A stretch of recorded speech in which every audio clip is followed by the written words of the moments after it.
Okay, let's get this thing started, and hopefully today's video isn't too long, all right? The way I'm going to structure this video is I'm going to do the first half is going to be the problem, the second half is going to be the solution, okay?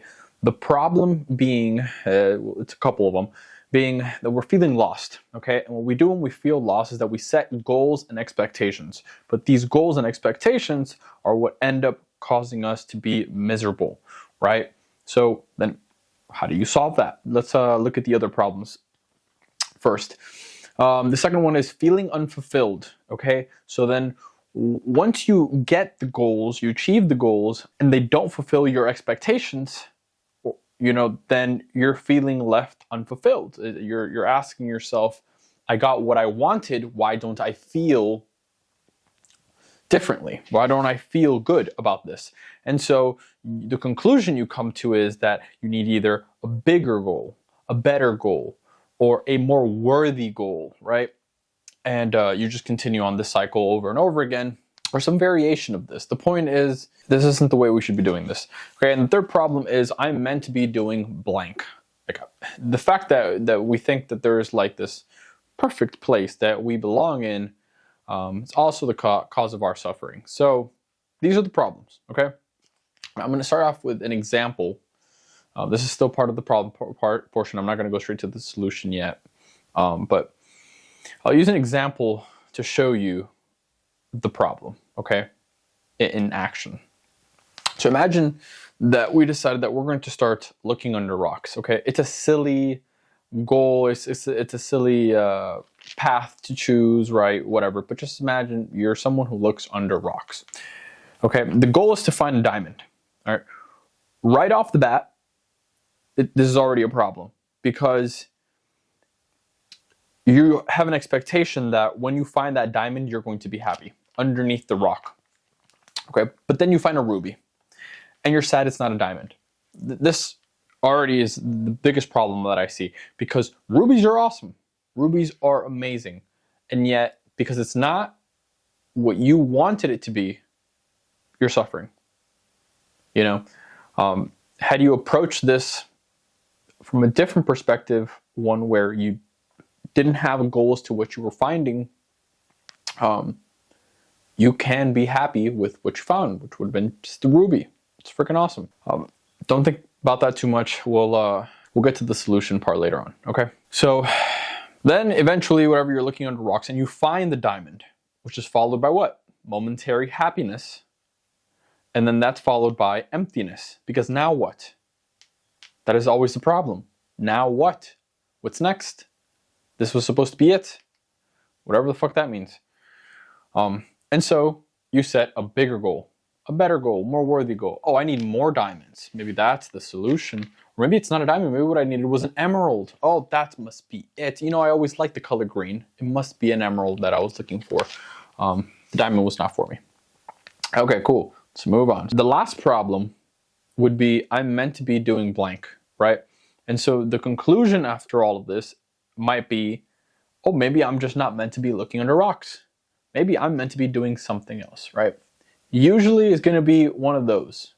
We change the goal for a better one, or we just change paths because we believe we're on the wrong path, whatever the fuck that means also. Anyway, here's the truth, right? And we're going to go to the second example that really focuses more on the I'm meant to be doing blank, okay? We grow a lot like trees. Follow me here. Trees grow based on, obviously the kind of tree it is, but mostly on its environment, right? Where the sun is coming from. You take a tree and one side of it has shade and the other side has more light, and it just grows more towards the light than it does the shade. To compare this to the life of a human being, imagine, for example, a kid who has parents that both own businesses, right? And the kid likes to fish. That kid, forget about what he's likely to end up doing. It's not just likelihood. It's the fact that there is, just like the sun almost offers more, does offer more nutrients to the tree, right?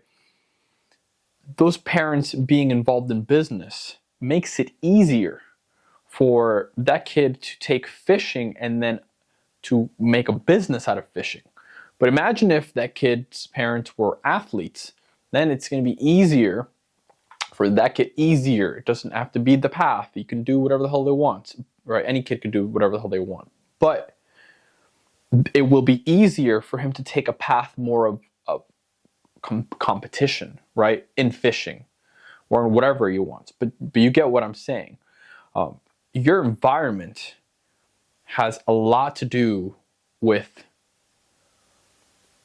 what you can do and where you can get to, just like that tree.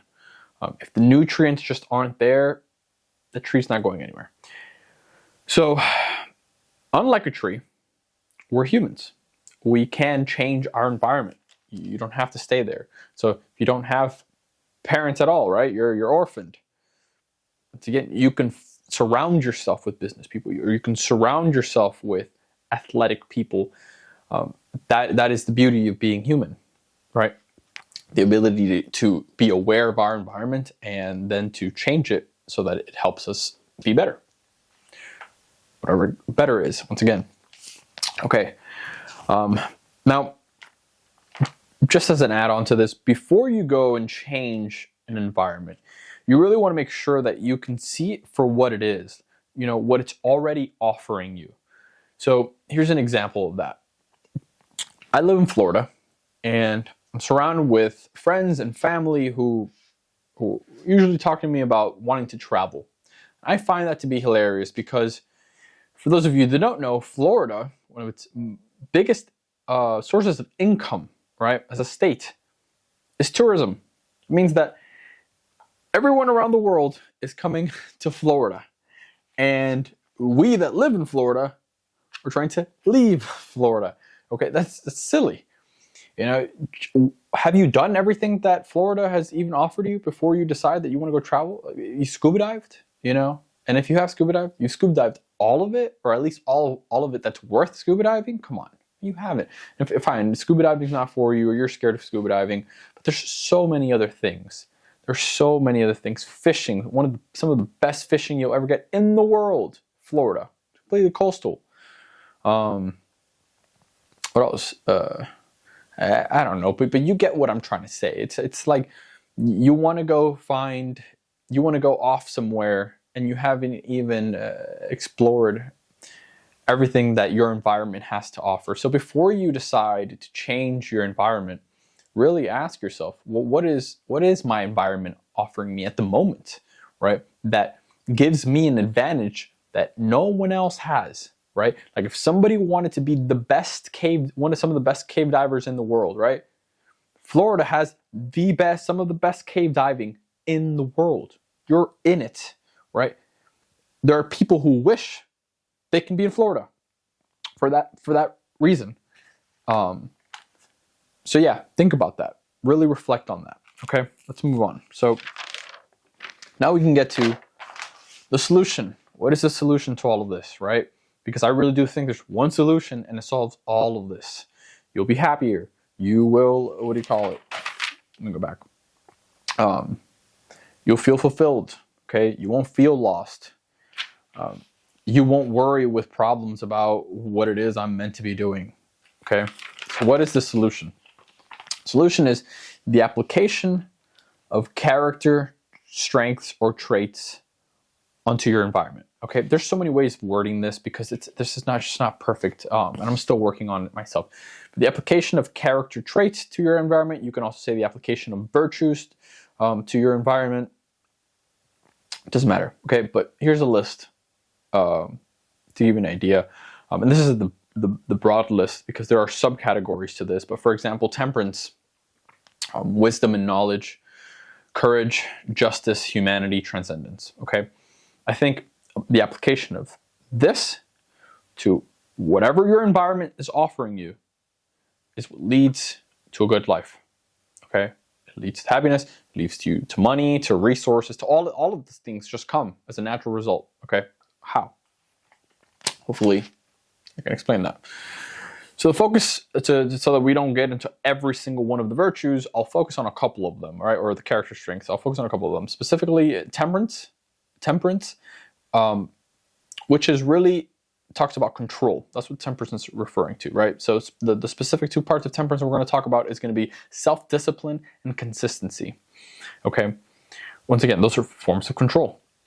Then wisdom and knowledge, specifically curiosity, creativity, and perspective. And then I'm going to throw in humanity, specifically kindness. Okay. This list, I'm telling you, is extensive. That's why I decided that I'm only going to focus on these. But just watch what happens when you focus on applying these to anything, even looking under rocks. Okay? Now, before we get to that, I really do want to talk about a little bit more about the character strengths, okay? Because it's interesting the way that we see them. The way we apply them. So, for example, discipline and consistency are applied to exercise all the time. It's actually really normal in at least American culture, Western culture. I don't know about other countries and other cultures, but we're always talking about exercise, right? The benefits of exercise, and that you need to do it in a disciplined manner, right? So, under temperance, you have discipline and consistency. What do I mean by that? Okay. Discipline is doing something even when you don't feel like doing it. Okay. So in this example of exercise, we can say walking 30 minutes each day. Okay. Today, I don't feel like walking. Well, guess what? You still go and walk. And we all, I think by now, should have accepted that if you do this, you'll eventually reap rewards. Okay, you'll end up better than before. It's not that complicated. Okay, then consistency is understanding pace. Okay, here's what that means. A marathon runner isn't running as fast as he possibly can. If he were to do a full sprint, he wouldn't be able to finish a marathon. That's not how you run marathons. Okay, you regulate your pace based on how far the goal is. And so consistency is really about understanding pace. It means that, let's say today I'm going for my walk, but I feel great. And I'm thinking, man, I'm just going to go walk like 3 hours, right? Because I just feel amazing. Okay, but you're not thinking about pace. We're not thinking about the fact that walking isn't something we're just doing for today or for a week. We're expecting to walk every day for the rest of our lives. And so when you think about it that way, you actually have to hold yourself back from doing 3 hours of walking. You want to actually just do the 30 minutes. This is why it falls under temperance, control. Those discipline and consistency apply to exercise.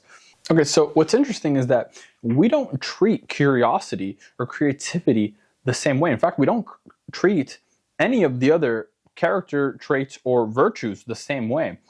What I mean by that is, like, when it comes to curiosity and creativity, people are either curious and creative or they're not, which is hilarious because it's like, no, if you just ask 5 questions every single day, right? You force yourself to. Not because you feel like doing it. No, you just ask 5 questions about anything. It doesn't matter what it is. Pursue the question. See where it leads, to what answers it leads to.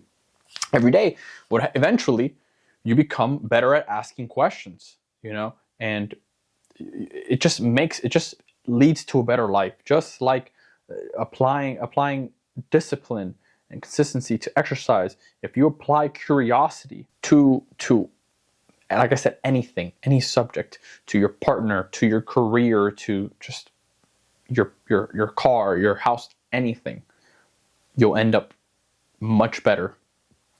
Okay. Same thing with creativity.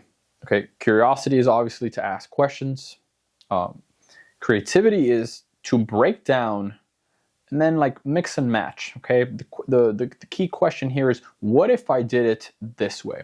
And so what I mean by that is, like, you might see somebody say like, well, I'm going to, you know what?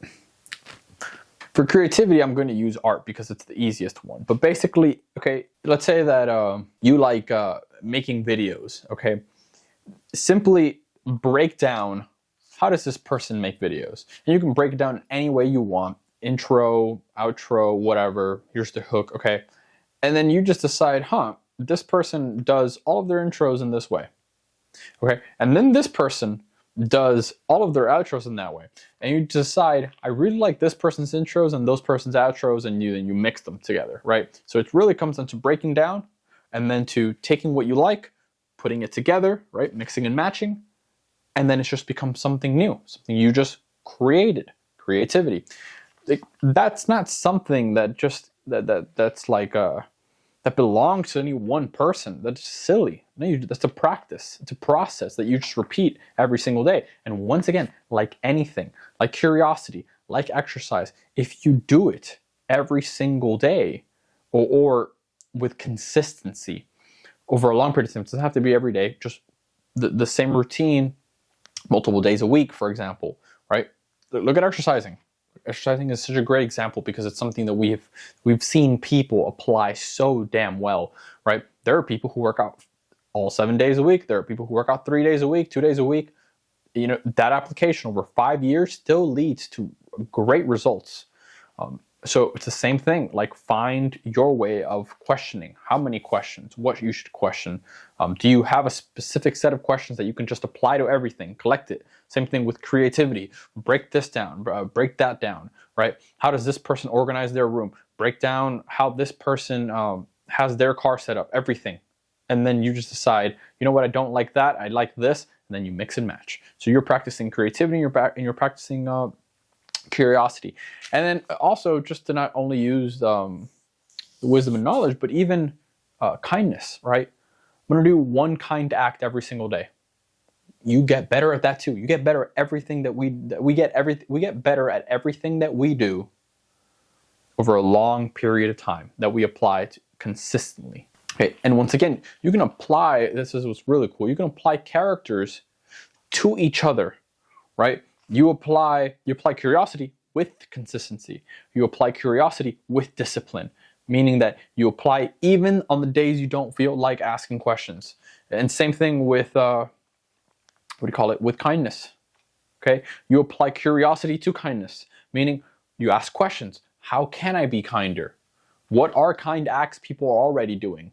Okay, well, this kind act is too difficult to perform every single day because it requires too much time and resource. But what are small kinds of acts, small acts of kindness that I can repeat every single day because they're easy, they don't require much. Like telling somebody they're beautiful, telling somebody I like your smile. Simple things, right? That just don't cost you much. There you go. Curiosity applied to kindness. Creativity applied to kindness. I like the way this person does this one kind act. I think I'm going to take this little thing from them, and then you mix and match and you create your own kindness. Anyway, so now we take all of this and we are going to apply it to looking under rocks. Okay, this once again, very silly thing that we came up with, looking under rocks. So you apply discipline. Okay, I don't feel like looking under rocks today, but I'm going to go look under rocks anyway.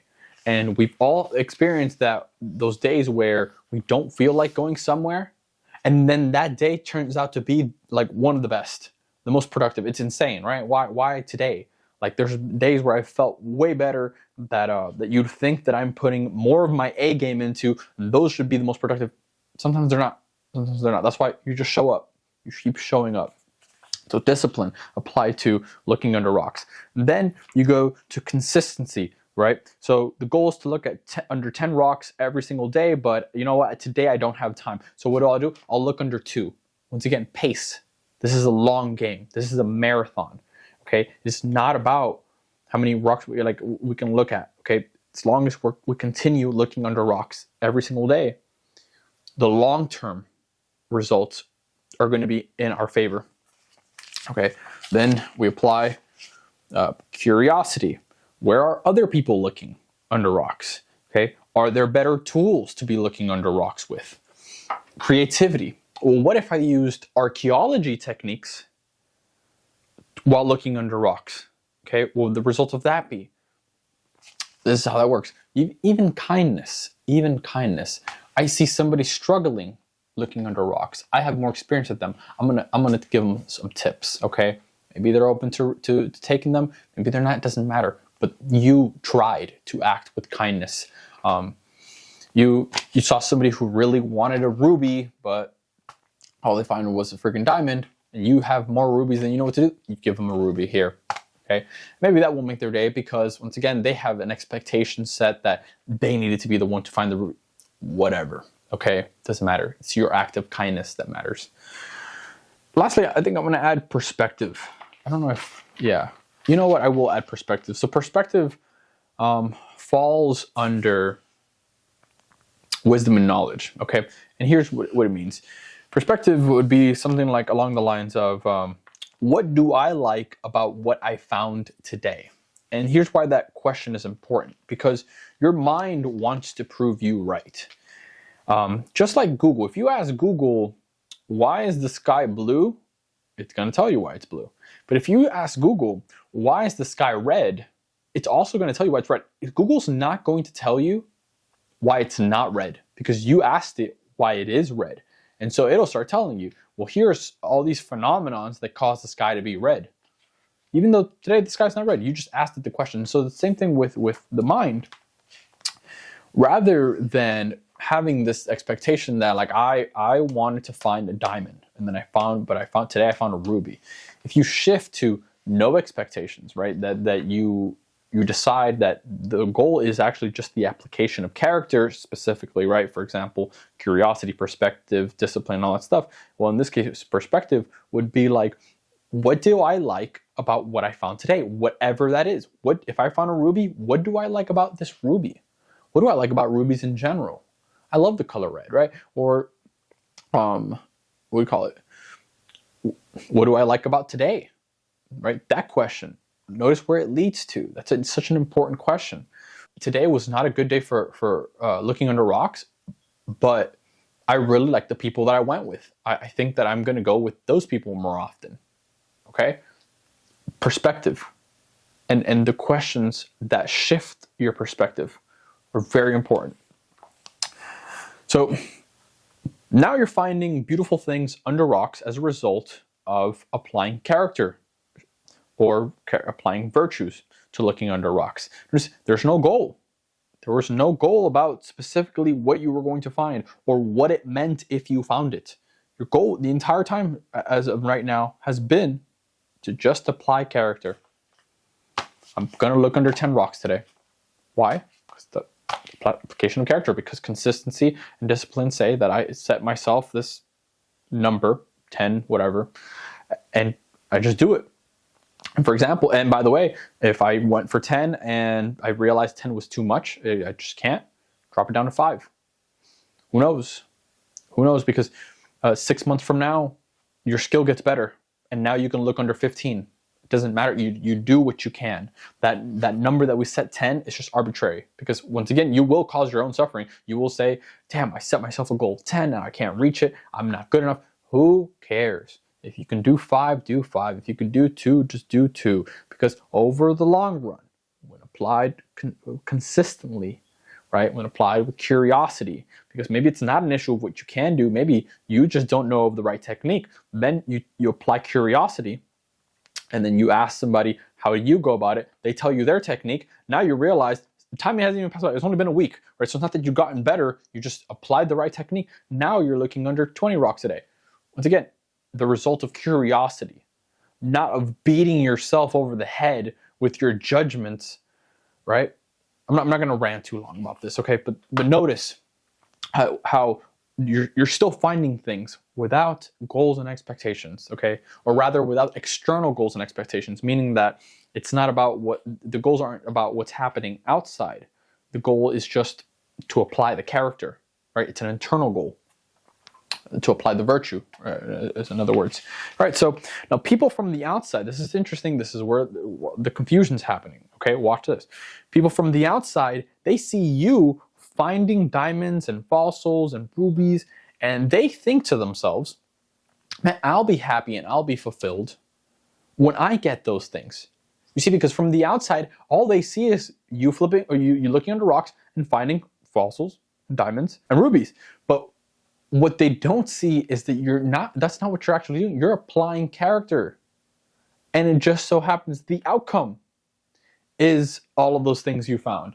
And so when they see your happiness, they're thinking they're associating it with what you found. And so what happens is now they have their own expectation that like, oh my God, he's happy because he's finding all those things. So when I find all those things, I'll be happy. And then when he gets them, he gets the falso and the diamond and the ruby out of just sheer willpower, because that's the way we are. We just push on ahead, right? He finds those things and then realizes, I'm not happy. So what's the problem? Oh my God, maybe I haven't found enough diamonds. That's what it is. Maybe maybe it's not diamonds that I want. Maybe it's emeralds. That's the thing. That yeah, that guy he likes rubies. That's the thing. He likes rubies and I like emeralds. And the problem was that I was trying to be like that guy. That's the problem. I'm gonna go find my emeralds. Nope.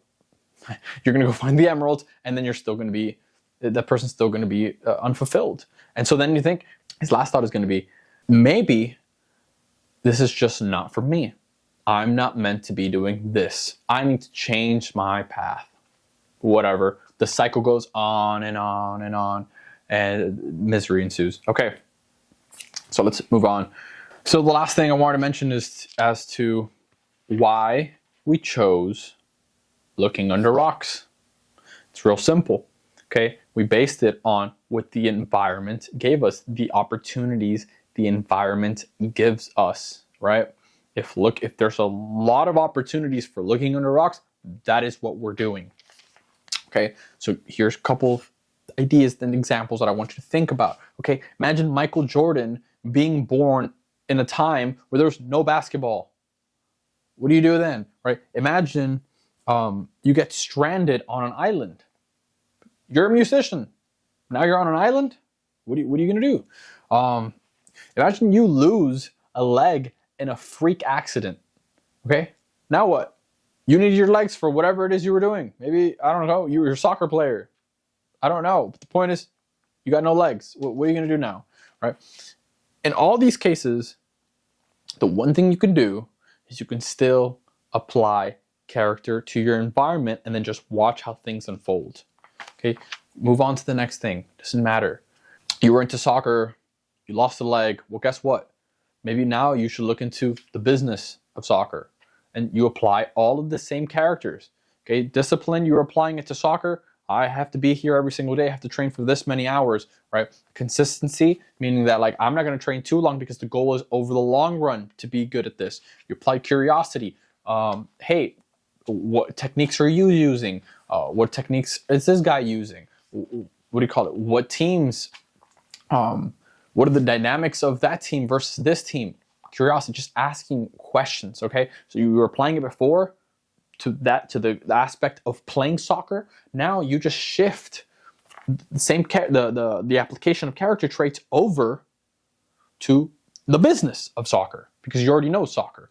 And guess what? If you wanted to leave soccer, leave soccer. Who gives a shit? Just move on to the next thing and then apply character to that. Maybe one day we go to freaking Mars with Elon Musk. I don't fucking know, but over there is not gonna have all the options that we have here. It doesn't matter. Even on Mars, you can apply character to whatever the fuck's on Mars, okay? Think about that. That is the solution. Yes, on the outside, it's going to appear as if the reason that you're feeling fulfilled and happy is because, oh my God, look at all the things they're getting. Because of course you're gonna get things. You're a curious person, right? And once again, imagine curiosity, discipline, and the aspect of humanity that I told you, which is kindness. Not only are you growing in all these ways, but you're also giving acts of kindness. You're giving to people. Of course, people are going to want to give back to you. You're going to grow even if you don't want to. You're going to make money even if you don't want to. You're going to be helping even if you don't want to. It doesn't matter because you're just applying character. And people are going to ask you. People might ask you, oh my God, why did you pick this goal? Why did you pick that? Who the fuck cares? Application of character onto anything in your environment. If your environment is offering you, what do you call it? Being a fisherman because you're surrounded by water, go be a fisherman. If your environment is a desert, and what it's offering you is something else. I don't know what people do in deserts, but you get what I'm saying. Sorry about the rant. That's how you do it. That's how you solve all of these problems. Stop trying to look for goals, better goals. Stop trying to find the thing you're meant to do. Okay, stop the cycle. Stop. Look at the character strengths. Okay, I'll try to make a video on that later on of all of them, because I don't have them all. I have most of them written out, but I haven't explored each one deeply enough to for example, how to practice it. But yeah, that's what you do. Whenever the moment you feel lost in anything that you're doing, for example, let's say, I will add this before I end it. So let's say I am like looking for rocks, and then that day I'm feeling lost, and I'm just like, man, I don't even know what to do. I already looked for the 5 rocks. Yeah, I looked for the 10, under the 10 rocks. But I'm like, there's something I'm missing. Once again, you actually lean back onto the character traits, meaning, well, what haven't I done today? What else can I do? Have I asked questions? Because this is why the cycle works so well, right? When you just apply the character traits, because if you feel lost, you won't for very long, because the moment you ask those 5 questions of the day, you're going to have something to go look at. You're going to be like, damn, archaeologists, right? They're kind of in the same field. What if tomorrow I just set a goal of going to find an archaeologist to talk to and ask them questions? And then that leads to another question. What questions should I ask that archaeologist? And so now you have to go do research on what kind of questions would be best to ask an archaeologist. You see what I'm saying? And so it gives you goals for the very next day. And then the conversations with that archaeologist give you other questions and other leads to pursue. And so it's just endless, all right? And you're just reaping the rewards of just asking, answering, applying, being there every single day, showing up, right? Discipline, consistency, all of these things. Kindness. How can I help? This person was so helpful to me. The archaeologist was so helpful for me. How can I help them? Like, what can I get them? Hey, I brought you all of these things that I found. This really cool fossil, right? I just wanted you to have it. And you put it in a nice little box. Here's a gift. Act of kindness. Why? Because once again, that's what we're doing. So this is why it works. It keeps you moving. Okay? There is never a question of, what am I trying to find? We don't know. That's the beauty of it. That's actually why I chose looking under rocks, because who knows what the fuck's down there? And so who knows what's on the other side of the question? Who knows what's on the other side of that act of kindness? Right? There's nothing, you shouldn't expect anything, because we don't know what's on there. That is the beauty of life. And had I gone into it, that would have been transcendence. So under transcendence, one of them is awe and wonder. It's just to awe at the fact that, like, we don't know what the hell is happening. You're kind of just doing things and then just watching what happens. So look at it that way, okay? I'm going to end it here. It's already a long-ass video. It doesn't really matter, because it's not like that many people are going to be watching it. Like I said, I'm also just applying all of these things to everything I do. Apply it to skydiving. I'll apply it to this video, right? Curiosity. I ask questions, you know. I when it comes to consistency, at first I was complicating it so much that I realized I wasn't getting videos done. So what did I decide was, I'm like, pace matters more, right? And so I dialed back the difficulty that I was trying to make videos at. So where it's just like, reduce the editing, reduce the complication. And now I just have a notebook. I was using a teleprompter. I was writing down the script. I was rewriting the script. Look, the video is longer now, but the information is getting through. I'll make another video, and this will probably be more condensed. It'll be cleaner eventually, because this is going to be my life work. I love this. This is how I practice philosophy. But not only that, my life is better as a result of this. As I apply this to all the other sports that I do, and if one day, you know, God forbid, whatever God means to you, doesn't mean what you think it means to me. God forbid, I lose my legs. Life's not over. I just go and I'll apply it to something else. Maybe I won't be able to do sports. I'll probably be in front of this camera more often. I don't got legs. I got nowhere to go. So that's how I'm looking at it. The worst that can probably happen is, you know, I get such a bad brain injury that I can't think right. Oh well, Happens. But in the meantime, I'm just going to keep applying character or virtue. I also don't know what word to really use. I'll use character traits more often, but yeah. Let's end it here. Bye.